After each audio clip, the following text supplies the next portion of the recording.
Welcome to Swilhelm's Horror.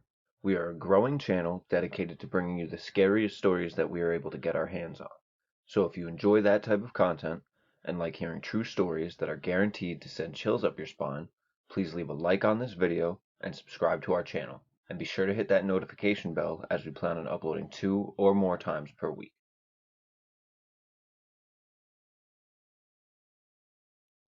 It was during the night in the middle of July when Mary and Robert were awoken by a strange noise. The two had been sleeping in their bed when all of a sudden Mary heard the sound of slight tapping coming from the ceiling. She shook her husband awake and told him to listen, and Robert heard what he was certain were the footsteps of someone walking on their roof. They thought that this was so bizarre. They had lived in this house for almost 8 years, and they never heard anything like this on their roof. Robert quickly got out of bed and threw on some clothes, making his way to the front of the house. He told Mary to stay put, stay in the room, and be ready to call the police should anything happen. He grabbed a bat that he kept in the hallway and headed out to his lawn. He turned to his house, fully expecting to see someone on his roof for some weird reason. When Robert didn't see anything, though, he began to yell out, telling whoever it might have been they better show themselves. But when no one came out, Robert made his way back inside the house. He and Mary stayed up for a while listening to see if they heard anything else, but there was nothing else out of the ordinary that night, and they assumed that it must have been like a squirrel or some sort of critter. The two eventually went back to sleep for a few more hours before waking up and going about their daily business. Robert would tell one of his co-workers about the incident, and his co-worker said it sounded like Daryl. He was a homeless man in the area who had an addiction to narcotics. He would apparently sneak onto people's roofs in the middle of the night and hide there all night until they woke up and went to work. And then when no one was home and he was sure that no one was home, he would hop down and break in as fast as he could.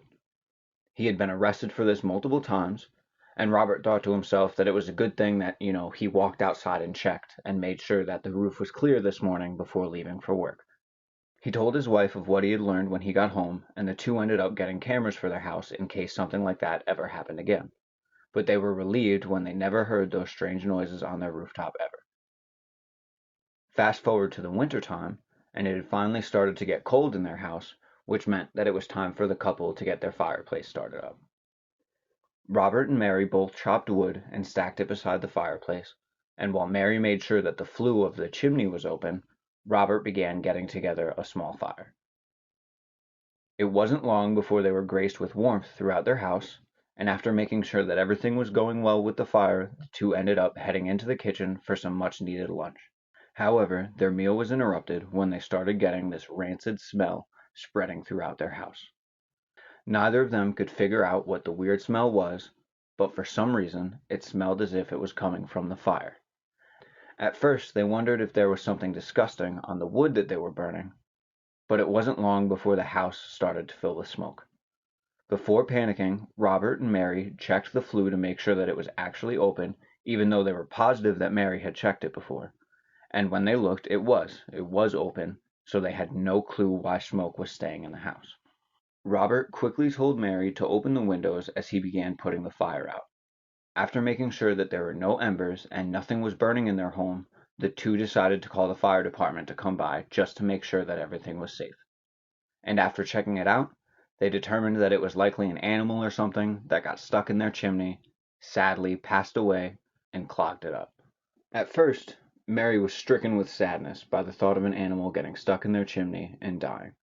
However, things got much darker when one of the firemen made a joke that triggered a thought in Robert's head.